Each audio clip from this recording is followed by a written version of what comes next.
National News Literacy Week continues, and yesterday we took you to Rockford High School to hear from journalism students there and how they're learning to be active consumers of news and finding the facts. ALYSSA HEARIN joining us live with how they're then able to accurately share their stories on multiple platforms with the community. ALYSSA.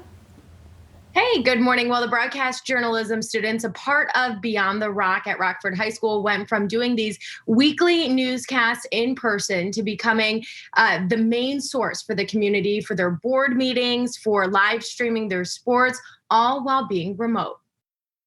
During March, we had to really change how we did our school news because obviously we'd sit at the news desk, 2 people, not with 6 feet of social distancing.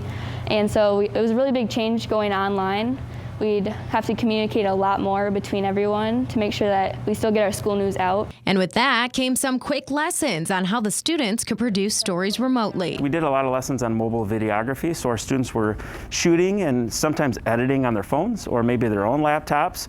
When we got to the fall and we were able to meet in person a little bit, they could check out some of our gear and use some of our gear, but it was a complete change. And we got some microphones that would hook up to their phones, so we had to do a lot of shifting when it came to producing their content and how they delivered it. But it was amazing because we told them it's the principles that count, so you can use the same principles in shooting good video, whether you have the fancy gear or the simple things, you just had to apply them. Beyond the Rock broadcast soon became a trusted source for the community during the pandemic. Last year, it was definitely just the usual, do our school news, help with community videos, but once the pandemic hit, it was like, oh, let's have everyone from Beyond the Rock live stream and get information out to the community with anything that we can do. The students started streaming not only weekly news stories, but board meetings and, of course, sports. We've been live streaming of different events that we never thought we would in the past. Our sports, minimal seating in the stadium, the parents had to watch from home, so we knew that was a priority of us to get that game out there so they could watch it. It was definitely interesting to see how a key part of the community we were, making sure that parents and grandparents that aren't able to go to the games could watch the games.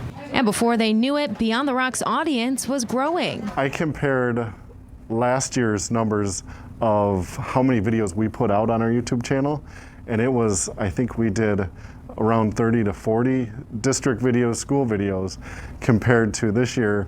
This was 2 months ago, and I had over 70, 80 videos that we've done. A quick pivot in production, but the students adapted and learned the impact they were able to make. Things can change anytime and super fast, so adapting quickly to whatever's going on around you and using all your resources is really important, so it can prepare them for if you're going into news and everything changes so quickly.